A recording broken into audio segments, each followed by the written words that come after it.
Mesdames, Messieurs, bonsoir. Ravi de vous retrouver une fois de plus sur Gabon News. Merci d'avoir choisi ce canal pour vous informer à la une de l'actualité. Ce soir, la Convention nationale des syndicats du secteur éducation connaissait de nouveaux fronts pour cause la restitution de leurs bons de caisse dont ils ne sont pas rentrés en possession depuis 3 mois déjà et le paiement intégral de la prime d'incitation à la fonction enseignante.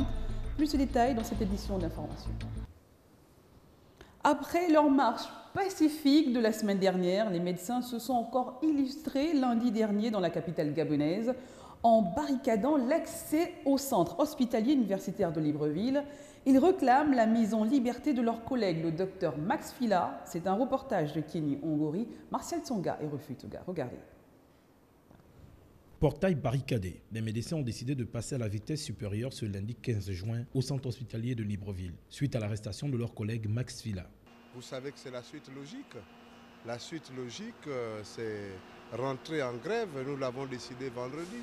Quelqu'un qui veut sauver 3 personnes et qui réussit, qui sauve d'ailleurs les 3 personnes. Parce que la césarienne s'est bien passée et les 2 enfants ont crié à la naissance. Donc ça s'est très bien passé.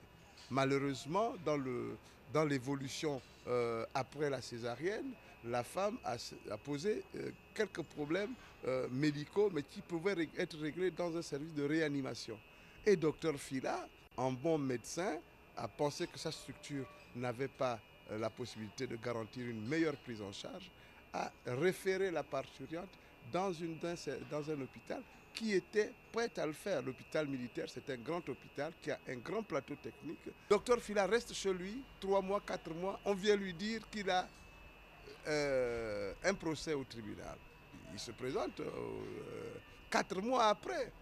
Et puis on lui dit, monsieur, vous êtes arrêté.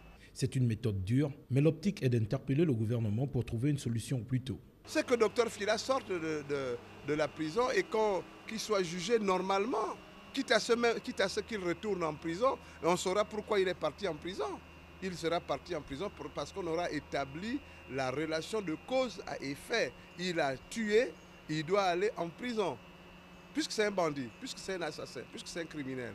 Selon les médecins, le portail restera fermé jusqu'à nouvel ordre si leur collègue n'est pas libéré. C'est la condition sine qua non pour que la situation revienne à la normale.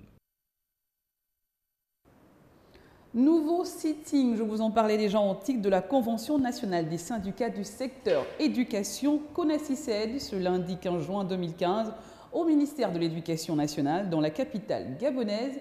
Ces derniers revendiquent entre autres la restitution de leurs bons de caisse dont ils ne sont pas rentrés en possession depuis 3 mois déjà et le paiement intégral de la prime d'incitation à la fonction d'enseignante. C'est un reportage de Larissa Traoré sur les images.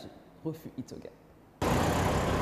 Nous voulons la restitution de nos bons de caisse du mois de mars, avril et mai et le paiement intégral de la PIF. Tels sont des propos qu'on pouvait lire sur l'une des banderoles accrochées à la barrière du ministère de l'Éducation nationale. Des écrits qui justifient sans doute ce nouveau sitting de la CONACYSED au sein de leur ministère de tutelle. Nous cherchons toujours à comprendre ce qui peut justifier que les bons de caisse du mois de mars, avril et mai soient pour l'essentiel retenus au niveau de l'éducation nationale sans pourtant être distribués aux ayants droit.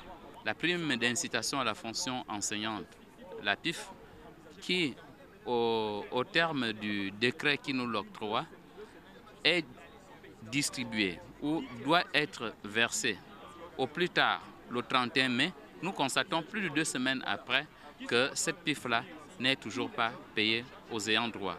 La dynamique unitaire n'est pas restée insensible devant ce nouveau ras-le-bol de la CONACYSED, l'un de ses membres actifs. La dynamique unitaire s'est retrouvée ici en sitting parce que les camarades de la CONACYSED ont été privés arbitrairement, illégalement de leur bon de caisse. Et comme cela est lié à la grève de Dynamique Unitaire se montre solidaire de leurs collègues de l'Éducation nationale, mais aussi ceux de la communication qui ont été frappés du même sort. Les enseignants du secteur éducation, qui ne sont pas à leur première revendication, disent être abusés et maltraités par le gouvernement. Toutefois, ces derniers refusent la voie de la grève et appellent au chef du gouvernement et au président de la République à la satisfaction totale de leurs réclamations et au respect de leurs droits. Ouvrons ce volet éducation. Les épreuves sportives du baccalauréat ont débuté hier à Libreville au Gabon. Ce sont les filles qui ont ouvert le bal au Collège Immaculé avec les épreuves de vitesse, lancer de poids et enchaînement gymnastique. C'est dans un encadrement harmonieux qu'ont eu lieu les épreuves malgré le stress des candidats. Voyons tout cela avec Marina Mundenman et Refus Toguet. Course de vitesse, lancer de poisson en longueur sont les principales activités qui ont ouvert cette première journée des épreuves sportives du baccalauréat 2015. Avec une centaine de candidates retranchées en 6 groupes pour 3 établissements d'accueil, les enseignants disent contrôler la situation. J'ai un groupe de, disons, des filles, 168 candidates. On a aujourd'hui, comme je vous ai dit, il y a le sport collectif et les sauts qui vont se faire demain. Parce qu'on a ici les 6 groupes. Voilà, donc il fallait essayer de diviser parce que par rapport aux membres du jury, je n'ai que 17 membres du jury. Les activités que les candidats ont choisies, c'est beaucoup d'activités, donc on ne peut pas faire ça la même journée. C'est avec le stress que les candidates affrontent ces épreuves. Surtout à la gym, en fait, que ça n'allait pas. On avait pratiquement tous peur, en fait, d'oublier les enchaînements. Mais le pire est passé. Normalement, c'est la gym qui fait le plus peur. Maintenant, ça va. Très bien, sauf que je pense que j'ai pas assez bien couru, en fait. Mais bon, espérons que ça aille. Pas mal, ça a été. Bon, la gym, ça a été, mais la course, là, vraiment, c'est essoufflé. Ça s'est très bien déroulé. Les profs nous donnent des conseils avant de commencer. Bon, c'est flex, quoi. Les épreuves se dérouleront sur 3 grandes étapes démarrées par les femmes. Les hommes prendront le relais les journées du 17 au 18 juin prochain dans le centre de l'Institut Immaculé de Libreville. Elles seront suivies des séances écrites pour les personnes inaptes. Cap à présent à Port-Gentil, le député du 2e canton du Sud, Sosolon Thème parmi vous, s'est rendu le week-end dernier dans la capitale provinciale de l'Ogooué-Maritime. Objectif, un retour aux sources discuté avec les siens, qui pour certains ont perdu tout repère avec la tradition. C'est un reportage de Justin Vitegué. Suivons. Après les civilités faites chez le patron de la ville de Port-Gentil, c'est la salle des fêtes de l'hôtel Lombanja qui a abrité la rencontre entre les ressortissants de la province du Haut-Lenthem vivant dans la province de l'Ogooué-Maritime et l'honorable député Bertrand Zibabera. Une rencontre qui avait pour objectif de rappeler l'attachement de l'enfant à sa tradition et surtout à ses origines. Un message d'interpellation, interpeller mes frères du Haut-Lenthem pour leur dire que le Haut-Lenthem est en train de se mourir. Nos villages sont complètement vidés de leur substance.